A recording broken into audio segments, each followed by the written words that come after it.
Hello. So originally this video was going to be a color pencil review for the Prismacolor Botanical color pencil set, which comes with a lot of really nice, pretty purplies and pinks and greens, so like really spring, flowery kind of colors.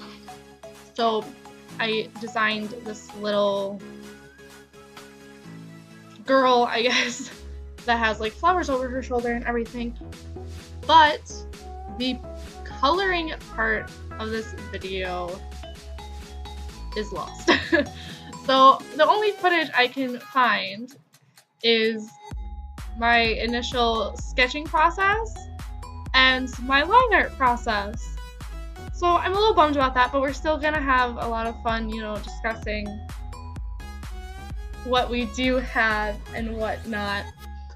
So I will talk a little bit about the color pencils, even though you're not going to get to really see them until the end. I do have a finished product of what the piece looks like colored at the end of this video. So the color pencils themselves I got at Target for about 20 bucks, and it's a 12 pack, and they come in a middle tin like most Prismacolor pencils do. And I will say I'm a little bit biased because Prismacolors are my favorite. I am not sponsored in any way, but they are my favorite because unlike Crayola pencils, when you color with them, have a very waxy kind of sheen over them that makes them kind of even hard to layer and things of that nature. With Prismacolor pencils, they do not have that waxy coating. So they're really easy to layer, they're really easy to blend, they are just beautiful and very vibrant in color, but they are very expensive. So I do not recommend them for beginners who are just starting color pencils because you don't get a lot of variety of colors for like a cheap amount. So if you're just starting out with color pencils, I definitely recommend Crayola because they're a good brand with very vibrant, beautiful colors, and you can still do a lot of amazing things with them. Anyway, back to this piece though. So I originally wanted to do like a floral fairy to kind of go with the theme of these color pencils, but after a little bit of searching around Pinterest for some inspiration, I settled on the idea of more, still kind of like a fairy idea, just without wings. Actually, I think I did put wings on her.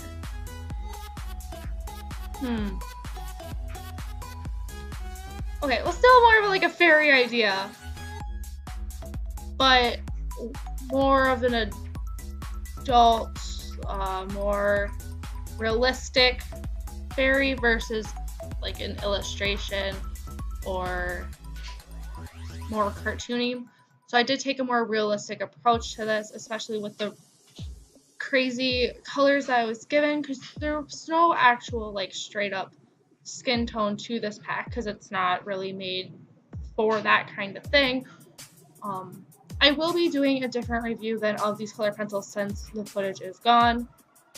And the reason also for the footage being gone is the fact that my computer breaking, so I had to get a new one, so I had to move everything onto that new computer. It's been a mess. But also, going back to this piece. So for the initial sketching, I did draw up a couple thumbnails in my sketchbook, as well as swatched all of the colors for the color pencils, so that way I had a good page or two of layout of just an idea, so I can transfer all of that onto the final paper. Now, for my final paper, I'm not using anything really fancy. It is just a sketch pad piece of paper. I got the sketch pad at Walmart. Wasn't too expensive. I use it for a lot of different pieces. It works really well for me. It is multimedia, though it does not take watercolor very well, though it's not made to. But I have found that it takes markers pretty okay. You can layer markers on it and the paper won't start to rip apart, but it will bleed through. Most definitely. That being said, like I said, I use color pencils though for this piece. So For the basic, getting everything sketched out and proportioned correctly and all that kind of fun, I did just use a regular mechanical pencil, nothing fancy there. And then for the line art, I used my Prisma marker liner set, which is what I use for almost all of my line arts. And it comes with a brush pen, which is what I am using to do the line art here. I prefer using brush pens for line art just because it gives you a nice variety of lines and everything's not just like one unified thickness. And I personally enjoy that. Otherwise, it does come with 0.5 and a 0.05 thickness. So a nice normal size for line art, and then an ultra thin that I normally use for like little tiny details. And then it also comes with a chisel tip. So I also got those markers at Walmart for, I want to say it was $10 maybe for the pack of them. I'm not sure. Don't quote me on that. But as you notice here in the line art, I did stop working on her body, and I did not sketch in any of the flowers. And the reasoning for that is because I wanted them to look very doodle-like and just very spontaneous and fun. So I did not sketch any of them in. And to doodle the flowers, I did a simple like dot, draw like a little flower around it. I did swirlies, I don't know, just like flower doodles. Some leaves and some vines. And I just had a lot of fun with doing that. And then if you look at the final piece, which is also on my Instagram, by the way, and that will be linked below, but the flowers themselves, I do not end up coloring at all. And I did end up leaving the flowers blank for the reason that her herself, I put so much color into her that I like the contrast of the flowers being black and white, and that looks really nice to me. And I think it really brings the flowers back to being like the centerpiece of it all, because I do end up using all of the colors, but I use a lot of them in the gradients and in the shadows that I do in her skin. So I just thought it'd be too overwhelming if the entire piece was colored. Also, so fun question. I've been doing a few of these videos, and most of the time I just talk through my process and the materials that I use and things of that nature. But would it be more interesting if I did like a little bit of a story time? Or do you guys like the fact that I am talking about the materials and the piece itself? Let me know in the comments down below what you think and what you feel about it and whatnot. So for this video though, I am going to just continue to do what I have been doing, as in talking about the piece itself. And so this whole part of the video is still me just filling in these flowers, just doodling those in. And it was really just fun to get to doodle those in, because there was no worries about it all looking perfect or anything like that.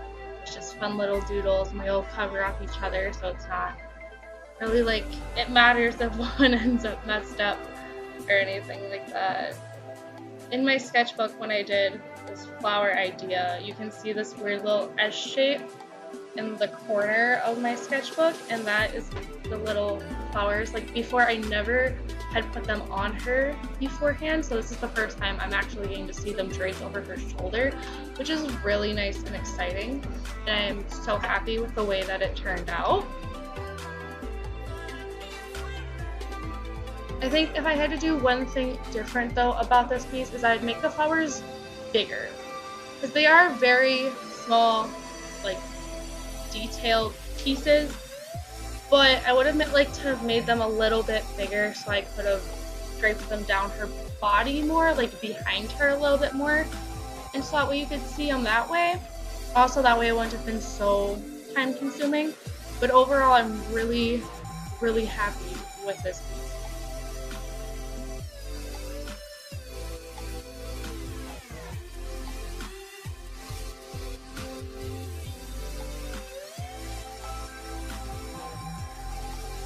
overall this piece took me, I want to say about an hour to do.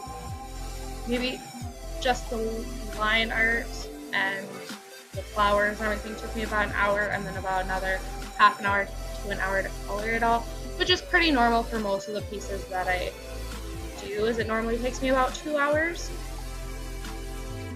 But yeah, so the rest of this doodle is just going to be me erasing all of those pencil lines underneath, which with these pens or these markers you have to be very, very careful with, because they do need a little bit of dry time or they will smear across the paper when you go to erase. And I've done that so many times. It's so annoying. And that's the one thing I will say that I do not like about these markers at all. But so there you pretty much have it. This is what it ends up, what the line art ends up looking like. And here in a second you'll get a shot of the actual finished colored piece. You can see me drying ink right there. Just fixing little details. So yeah, I hope you guys enjoyed this video, and I'll see you guys next time.